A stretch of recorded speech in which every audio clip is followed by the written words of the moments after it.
বন্ধুরা, যিনি ভাঁড় আমাদের কাছে তিনিই গোপাল। ভাঁড়ের অবয়ব মনে এলে তাই অবধারিতভাবে টাক মাথায় টিকিওয়ালা পেট মোটা দারুণ এক রগুড়ে লোকের চেহারা ভেসে ওঠে বাঙালির চোখে। তার নাম অবশ্যই গোপাল ভাঁড়। হাস্যরসিক গোপাল ভাঁড়ের নাম শোনেননি? বিশ্বে এমন বাঙালি খুঁজে পাওয়া দুষ্কর।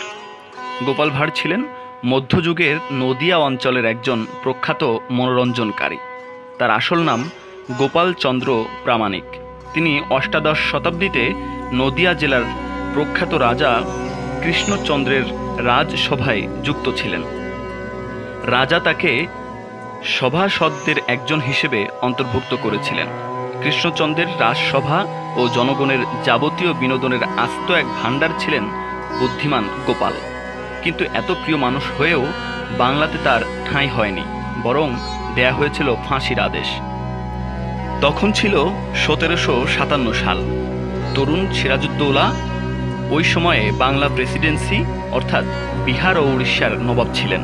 মির্জাফর, ঘোষেটি বেগম, জগৎ শেঠ, রায়দুর্লভ, অমিচাঁদ সহ অনেকেই নবাবকে সিংহাসনচ্যুত করার অপচেষ্টায় লিপ্ত ছিলেন।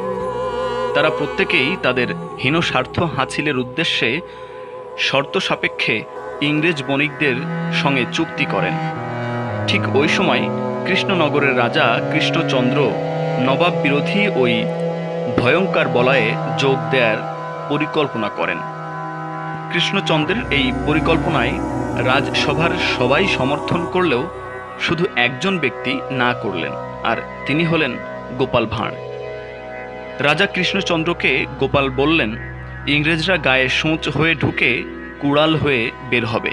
তাদের স্বার্থ বিরোধী কাজ করলে সব উপকারের কথা ভুলে আপনাকে শুলে চড়াতে পিছপা হবে না। সর্বোপরি বাংলার এমন সর্বনাশ না করতে গোপাল বারবার অনুরোধ করলেন রাজা কৃষ্ণচন্দ্রকে। কিন্তু রাজা তার কথায় কর্ণপাত করলেন না, বরং তার সভাসদদের নিয়ে গোপালকে বিদ্রূপ করতে লাগলেন। কৃষ্ণচন্দ্র গোপালকে শর্ত দিলেন, গোপাল যদি নবাবকে মুখ ভেঙচি দিয়ে আসতে পারে তবেই তিনি নবাবের বিরুদ্ধে যাবেন না। কৃষ্ণচন্দ্রের শর্ত শুনেই গোপাল হাঁটা শুরু করলেন মুর্শিদাবাদের দিকে।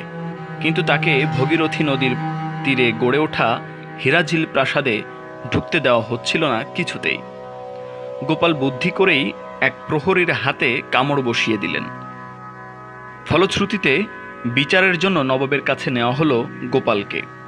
পুরো ঘটনা শুনে নবাব বললেন, তুমি কে, কেন এসেছ? গোপাল কোনো কথা না বলে নবাবকে মুখ ভেঙচি দিলেন।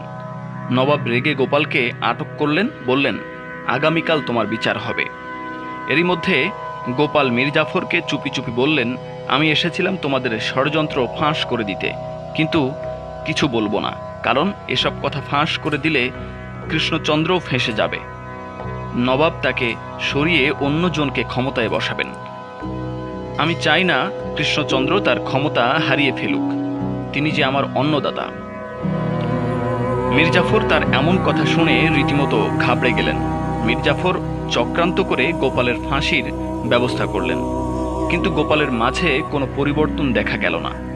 নবাব গোপালের মুখের দিকে তাকাতেই গোপাল আবারও ভেঙচি দিলেন। এবার নবাব রীতিমতো ভাবনায় পড়ে গেলেন। নবাব ভাবলেন, এ তো পাগল, তাকে ফাঁসি দেয়া ঠিক হবে না। নবাব গোপালকে মুক্ত করে দিলেন। দেশপ্রেমিক গোপাল ফিরে এলেন কৃষ্ণনগরে।